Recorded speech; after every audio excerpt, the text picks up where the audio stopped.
Төшөгүзгө жараша бутубузду суналы. Президент Жапаров депутаттарга кайрылды.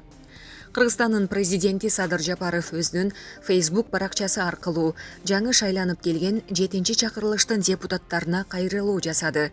Өлкө башчы президент менен парламенттин иш башкармалыгы боюнча кеп козгогон.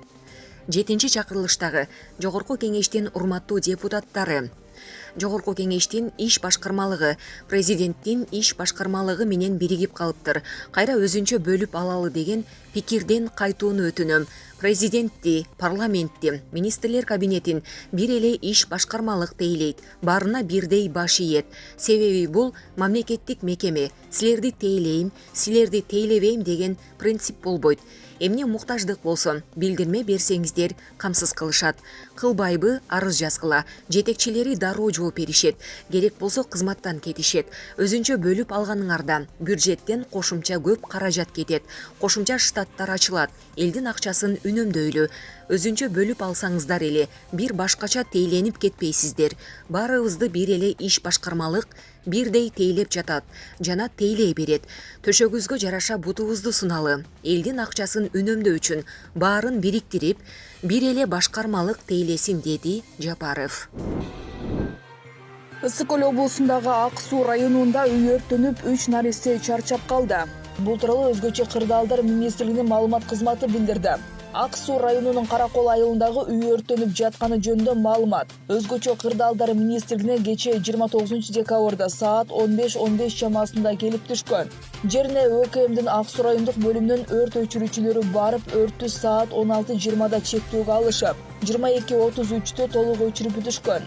Чарчап калган наристелердин экөө 2 жаштагы кыздар, бири 5 жаштагы эркек бала болгон. Турак үй толук күйгөн. Учурда өрттүн чыгуу себептери такталып жатат. Талас шаарында 29 жаштагы келин киши колдуу болгону кабарланды. Бул тууралуу Азаттыкка облустук милициянын басма-сөз кызматы билдирди. Маалыматка караганда 29 декабрь күнү 10:40 чамасында милицияга тез жардам кызматы Талас шаарынын 29 жаштагы тургуну үйүндө каза болгону тууралуу кабарлаган. Текшерүү учурунда денесинде көк ала тактар бар экени аныкталган. Кылмышка шектелип келиндин 33 жаштагы күйөөсү кармалды. Милиция факты боюнча кылмыш жаза кодексинин 130-беренесинин негизинде кылмыш иши козголгонун, учурда соттук медициналык экспертизалар дайындалып, тергөө жана иликтөө иштери жүрүп жатканын кошумчалады. Айрым маалымат каражаттар келиндин күйөөсү жол коопсуздугун камсыздоо бөлүмүндө иштей турганын, аялын сабап, эс үчүн жоготуп койгондо тез жардамды өзү чакырганын жазышты. Милиция бул тууралуу маалыматты ырастаган эмес. Облустук милициянын маалыматына караганда 2021 жылдын 11 айында аялдарга карата 232 зордук зомбулук фактысы катталган. Ал эми өлкө боюнча мындай фактылардын саны 2000ге чукул. Талант Мамытов Жогорку кеңешке турагы болду. Турагалык орунга Бүтүн Кыргызстан фракциясынан Адахан Мадумаров менен Ынтымак фракциясынан Талант Мамытов көрсөтүлгөн. Жыйындын жүрүшүндө алгач 14 депутаттан турган эсептөө комиссиясы түзүлдү. Андан кийин талапкерлерге суроолор берилип, жооптор алынган соң жашыруун добуш берүүгө өтүштү. Жыйынтыгында добуш берген 87 депутаттын 63-үнүн добушун алган Талант Мамытов турагалыкка шайланды. Ал эми 10 депутат Адахан Мадумаровго, 14 депутат экөөнө тең каршы добуш берген.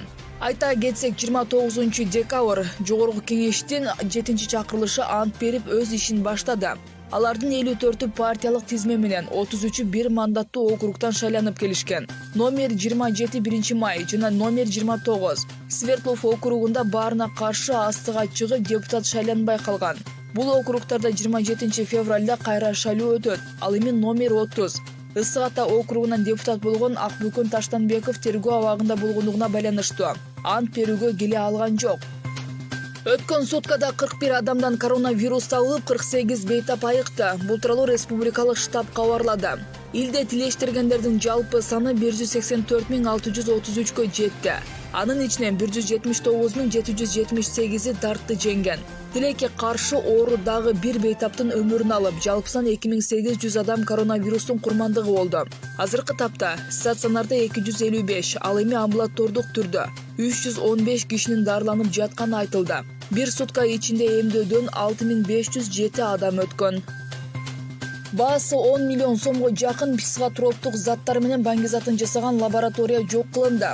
Бул тууралуу ИИМ кабарлап видеосун жарыялады. Маалыматка караганда кылмыштуу топту кармоо үчүн ИИМдин баңгизаттарды мыйзамсыз жүгүртүүгө каршы күрөшүү кызматы менен Бишкек шаарынын Октябрь райондук милициясы биргеликте иш алып барган.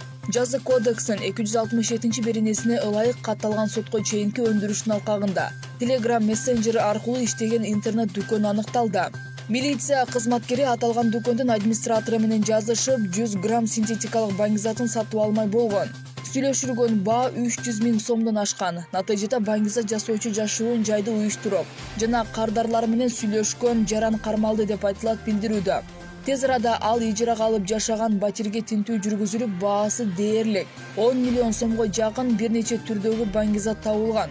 Шектүү Бишкек милициясынын убактылуу кармоочу жайына киргизилип, сотко чейинки өндүрүш жүргүзүлүүдө. Кыргызстанда табигый кырсыктар болуу ыктымалдуулугу көч жерлерде 3859 үй бүлө жашайт. Алдыда аларды коопсуз аймакка көчүрүү иштери турат. Бул тууралуу өзгөчө кырдаалдар министри Бообек Ажыкеев коомдук телерадио берүү корпорациясына берген маегинде айтты. Министр Кыргызстан тоолуу өлкө болгондуктан жер көчкү, кар көчкү, жер титирөө, сел өңдүү табигый кырсыктар көп катталган аймактардын катарына кирээрин белгилеген. Учурунда өзгөчө кырдаалдар министрлиги жашоого мүмкүн эмес делген аймактарды аныктап, ал жакта турмуш кечирүүгө болбойт деген кортунду чыгарып, 3859 үй бүлө көчүп кетүү керектигин эскерткен. Бул үчүн 2488 үй бүлө мамлекет кайтарымсыз негизде каражат жана жер тилкесин бөлүп берген. Ага карабастан жарандарыбыз бүгүнкү күнгө чейин ошол жакта күн кечирүүдө. Алар үй жайын, ата бабасы мекендеген ата конушун таштап кеткиси келбегендигин айтып, кайдыгер мамиле жасап жатышат. Министрлик жаңырган жылы ушундай кооптуу аймактарды кыдырып, жергиликтүү элге түшүндүрүү иштерин жеткиликтүү жүргүзүп, аларды коопсуз жайга көчүрүү аракетин баштайт деген Ажыкеев. ÖKM башчысы кырсыктын тобокелдигин азайтуу далай кишинин өмүрүн сактай турганын эскерткен. Өлкөдө ирригациялык тармактарды калыбына келтирүү жана оңдоо иштерине республикалык бюджеттен 162 миллион 400 000 сом каржыланды. Бул тууралуу айыл чарба, суу чарба жана аймактарды өнүктүрүү министрлигинен билдиришти. Бул каражатка 439 чакырым каналдарда оңдоо жана механизациялык тазалоо иштери жүргүзүлгөн. 620 гидротехникалык курулмалар, 540 суу өлчөөчү посттор, 101 насостук станциялар оңдолуп, калыбына келтирилди деп жазылат маалыматта. Кыргыз футболдук союзу юридикалык жактардын бирикмеси футболдук борбордун карамагында болуп турган административдик кеңсе курууга тендер жарыялады. Бул тууралуу спорттук бирикме кабарлады.